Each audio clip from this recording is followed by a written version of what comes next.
ചൂരക്കാട്ടിലത്തെ യക്ഷിക്കാവ്.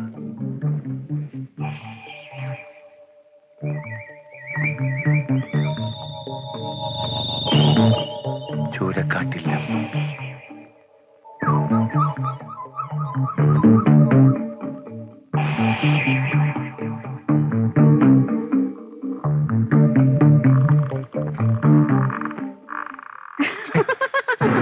എന്താണാവോ ശങ്കിച്ചു നിൽക്കുന്നത്? അകത്തേക്ക് വരാമല്ലോ. ആരാണത്? വാതിക്കൽ നിന്നുകൊണ്ടാണോ ആളിനെ അന്വേഷിക്കുന്നത്? അകത്തേക്ക് വരാൻ ഭയമാണോ? ആർക്ക്?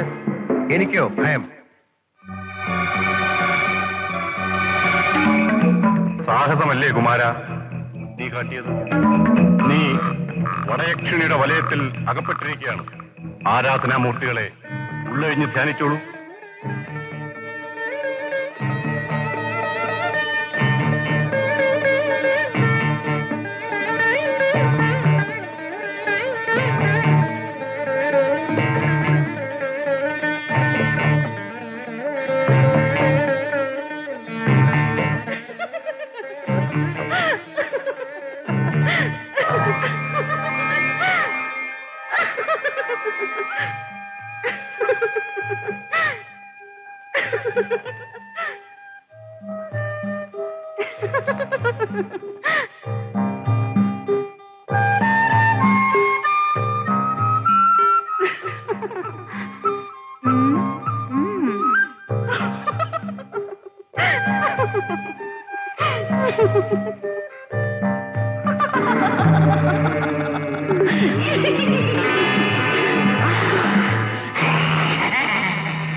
മാറി നിൽക്കും.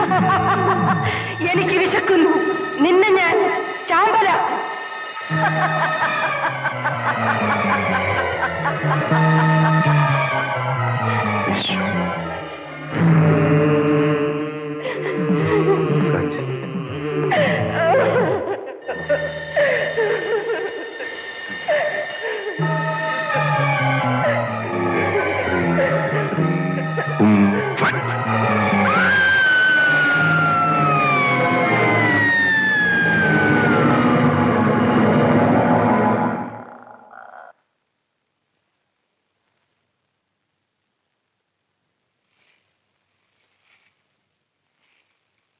കുമാര നിൽക്കൂ.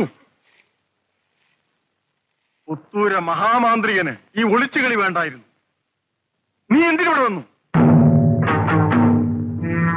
ഗരുഡ മന്ത്രങ്ങളും ഹനുമൻ മന്ത്രങ്ങളുമൊക്കെ ഫലിക്കാണ്ടാവുന്ന ഘട്ടങ്ങളുണ്ടെന്ന് ഓർത്തോളൂ. കരുതി ജീവിക്കുക നിനക്ക് നല്ലത്. ഭയപ്പെടുത്തുകയാണോ? നിന്നെ ഭയപ്പെടുത്തുക മാത്രമല്ലടാ നമ്മുടെ ലക്ഷ്യം. നിന്റെ സിദ്ധികളും പുത്തൂർ തറവാടിന്റെ മാന്ത്രിക പാരമ്പര്യവും നാം നശിപ്പിക്കും നിശ്ചയ. ഗരുഡ സേവ ഒഴികെയുള്ള കർമ്മങ്ങൾ അനുഷ്ഠിക്കാണ്ടിരുന്നാൽ നോം നിന്നെ വെറുതെ വിട്ടേക്കാം. എന്തു പറയണം?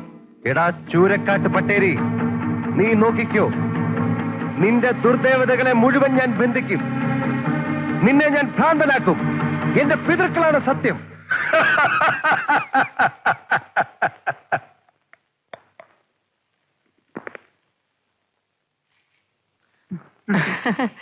എന്തു പറ്റി പാർവതി ഇങ്ങോട്ടൊന്ന് വരാൻ? എന്തെങ്കിലും കാര്യമുണ്ടാവും. കാര്യമുണ്ടായിട്ട് തന്നെയാ വന്നത്. കൊട്ടാരത്തിന്റെ കാര്യം. കൊട്ടാരത്തിന്റെ കാര്യം പറയാൻ നീ ആരാ? തറവാട്ട് മാന്ത്രികൻ മാത്രമാ കൊട്ടാരത്തിന്റെ അധികാരി. നിങ്ങൾ തമ്മിൽ വഴക്കിടാതെ കുട്ടികളെ. കാര്യം എന്താണെന്ന് പറയൂ ശേഖര. പപ്പുവമ്മാവന്റെ കാലം മുതൽ കൊട്ടാരത്തിലെ പൂജകളും അടിയന്തരങ്ങളും നേരാവണ്ണം നടക്കുന്നില്ല. കൊട്ടാര വസ്തുക്കളുടെ ആദായം പുത്തൂർ ശാഖക്കാർക്ക് സമ്പാദിക്കാനുള്ളതല്ല. ഇന്നു മുതലുള്ള ആദായം കളീക്കൽ ഷായ്ക്ക് വിട്ടുതന്നേക്കാം. എന്താ? നീ എന്നെ പരിഹസിക്കുകയാണോ? കൊട്ടാര വസ്തുക്കൾ തറവാടിന്റെ പൊതുമുതല. വഴക്കിടാനാണോ ശേഖര നമ്മളിവിടെ വന്നത്? അമ്മ വരൂ. ഒരു മഹാമാന്ത്രികൻ. ഇവനെ മര്യാദ പഠിപ്പിക്കാൻ മറ്റു മാർഗമുണ്ടോ എന്ന് ഞാൻ എന്നെ നോക്കട്ടെ. മര്യാദ പഠിപ്പിക്കാൻ നീയല്ല, നിന്റെ അച്ഛനോടല്ലോ വൈരമന മാധവം പറ്റി. അയാൾ കുഴി നെയ്തിട്ടൊന്നും നടക്കില്ല. കുമാര, നീ ഒന്ന് അടങ്ങ്.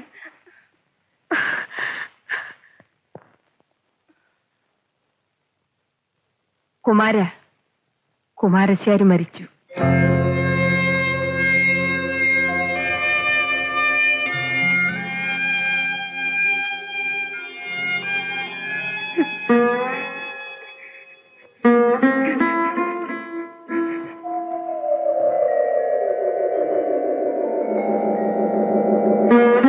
എനിക്ക് വലിവ് കൂടുതലാണ് അമ്മച്ചി. ഇനി ആ അടുക്കളയിൽ നാണിക്കുട്ടി നിൽക്കട്ടെ, കുറച്ചു വലിയ ലക്ഷ്മിക്കുട്ടി നോക്കട്ടെ.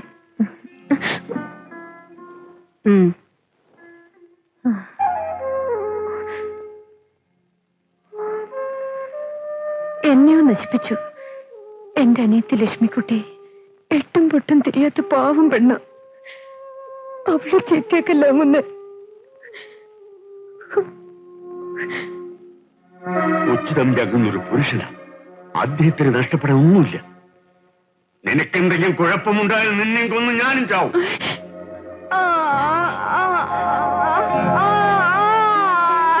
അയ്യോ കാർത്തേനി. നാണിക്കുട്ടി, പുലകുളി കഴിഞ്ഞാൽ ഉടനെ നീ അങ്ങ് വരുമെന്നാ ഞാൻ നനച്ചത്. എന്റെ അമ്മയ്ക്ക് തീരെ വയ്യ അമ്മച്ചി. അമ്മയെ നോക്കാൻ ഞാനേ ഉള്ളൂ. അതോർത്ത് നീ വിഷമിക്കണ്ട. കാർത്തേനിയും അങ്ങോട്ട് പോരട്ടെ.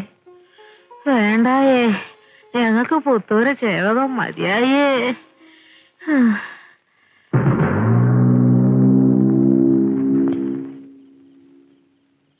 ഓഹോ, കുമാരന്റെ ദൈവാധീനം ഉച്ചത്തിലോ.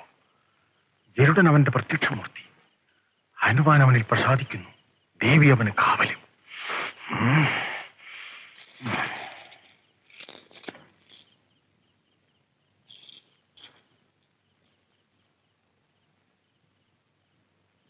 പേഷ്, ഒരു യക്ഷി അവനിൽ അനുരക്തയാണ്. അവന്റെ ബ്രഹ്മചര്യം നശിച്ചാൽ യക്ഷി അവനെ പിടികൂടും.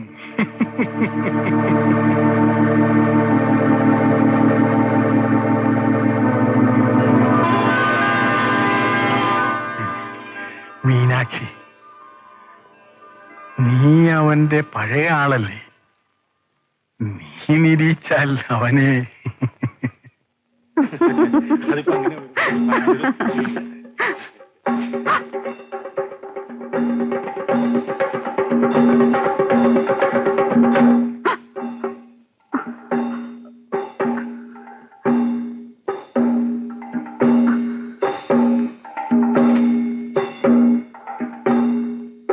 മീനാക്ഷിയെ കൊണ്ട് നമുക്കൊരു ചെറിയ സഹായം വേണ്ടിയിരിക്കണം. ഇനി അടുത്ത് വരൂ.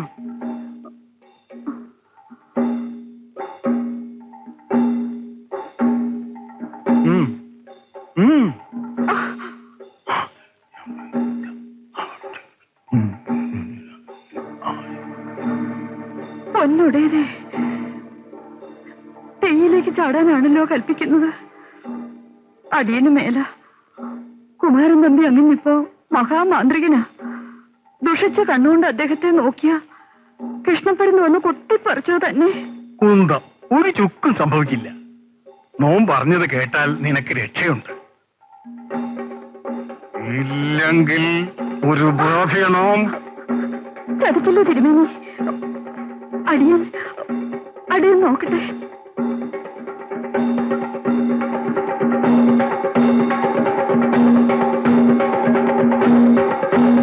എന്താ മീനാക്ഷമ്മേ? പട്ടേരിക്ക് വേണമെന്നാണോ? അതെ, പട്ടേരിക്ക് വേണം. കൊണ്ടുപോയി കൊടുക്ക.